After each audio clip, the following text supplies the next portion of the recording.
আসসালামু আলাইকুম guys, welcome to my YouTube channel. আশা করি আপনারা সবাই ভালো আছেন, আমিও ভালো আছি। তো আজকে আমি সকাল সকাল ঘুম থেকে উঠে যাই, কারণ আজকে আমি একটু বাইরে যাব, মানে আমার বোনের সাথে একটু কলেজে যাব, বিএম কলেজে। ফার্স্টেই আমি সান থেকে বাঁচার জন্য সান প্রোটেক্টর হিসেবে এই সানস্ক্রিনটা ব্যবহার করছি, TW ক্লিনিকের এটা। তো পরে আমি সব রেডি হইনি, এদিকে বাইরের অবস্থা পুরাই খারাপ, কারণ মেঘলা ছিল, যে কোনো সময় বৃষ্টি নামতে পারে। তার জন্য আমি বিড়ালের রিটারটা এনে নিই এবং ওকে খাবার দিয়ে দিই। ও যেহেতু বাসায় থাকবে, ওর এই টাইম হচ্ছে ঘুমানোর টাইম, যার কারণে ওকে খাবার দিয়ে দিই এবং আমরা রেডি হয়ে বেরিয়ে যাই। এখানে আমার সাথে আম্মুও ছিল।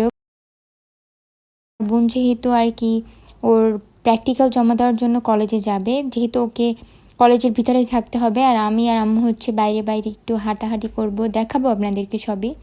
তো অনেকক্ষণ বসে রিক্সা পাচ্ছিলাম না, যা পাচ্ছিলাম তারা এত পরিমাণে ভাড়া চাচ্ছে, যেটা কিনা এখান থেকে মানে ভাড়ার মূল্য এত বেশি হয়ই না।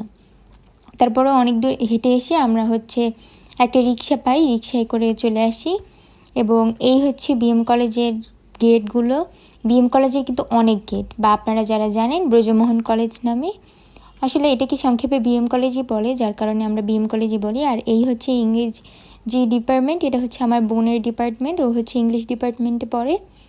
তো এখান থেকে আমরা একটু সামনের দিকে দেখি, এখানের ভিউটা ভালোই লাগছিল। একটা সুন্দর পুকুর ছিল, বিশাল বড় পুকুরের পানিগুলো বেশ পরিষ্কার ছিল, বাট যেহেতু ওয়েদারটা ভালো নেই, যার কারণে ভালো মতো বোঝা যাচ্ছে না। আর এদিকের যে বিল্ডিংগুলো, এগুলো হচ্ছে সব সায়েন্সের বিল্ডিং, আর এটা হচ্ছে ক্যান্টিন। আর এখানে দেখলাম যে রিহার্সাল চলছিল, হয়তো বা কোনো অনুষ্ঠানের জন্য রিহার্সাল চলছিল। আমি একটু আপনাদেরকে দেখালাম যে আসলে কি হলো আজকে কলেজে। ও আবার এখানে ওয়েট মাপ ছিল। আর এটা হচ্ছে লাইব্রেরি, কিন্তু লাইব্রেরির ভিতরে আমি ক্লিপ নিইনি, যেহেতু লাইব্রেরি একটা প্রাইভেট প্লেস যেখানে মানুষ হচ্ছে পড়ালেখা করে নিজেদের মতো, যার কারণে আমি এখানে আর ভিডিও নিইনি। তারপরে বাইরে চলে আসি, এখানে সুন্দর একটা বাগান ছিল সামনেই, আর এখানে হচ্ছে প্রশাসনিক ভবন ছিল, তার সামনেই কিন্তু বাগানটা ছিল। এরপরে বেশি দূর আমরা যাইনি, আমার বোন লাইব্রেরিতে চলে যায়, ওর কিছু বই কেনা লাগতো, এর জন্য। পরে বই কেনা হয়ে গেলে আমরা হচ্ছে তাড়াতাড়ি করে বাসায় চলে আসি, কারণ ওয়েদার যেহেতু অনেক খারাপ ছিল, বেশিক্ষণ থাকা পসিবলই ছিল না। এরপরে আমি বাসায় এসে পড়ি, আম্মু আমাকে নুডলস রান্না করে দেয়, আমি কিন্তু চেঞ্জও করিনি, আমি সকালে যেহেতু নাস্তা খেয়ে যাইনি। এরপরে সন্ধ্যার দিকে আম্মু হচ্ছে এই চিকেনগুলো বানাচ্ছিল বাসার জন্য, এমনি নর্মালভাবে। আর এরপরে আমি আর ক্লিপ নিইনি, এই হচ্ছে চিকেনগুলো। আর পরে আর ক্লিপ নেওয়া হয়নি, কারণ যেহেতু আমি অনেক তাড়াহুড়ো করে এসেছি এবং টায়ার্ড ছিলাম।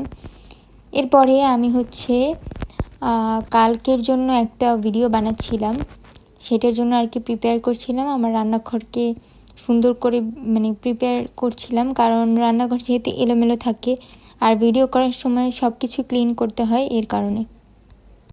এরপরে আমি চিকেন নামিয়ে নিয়েছিলাম, দেখা যায় কি বানানো যায়, ওইটা আপনাদের সাথে আমি অন্য একটা ভিডিওতে শেয়ার করব ইনশাল্লাহ।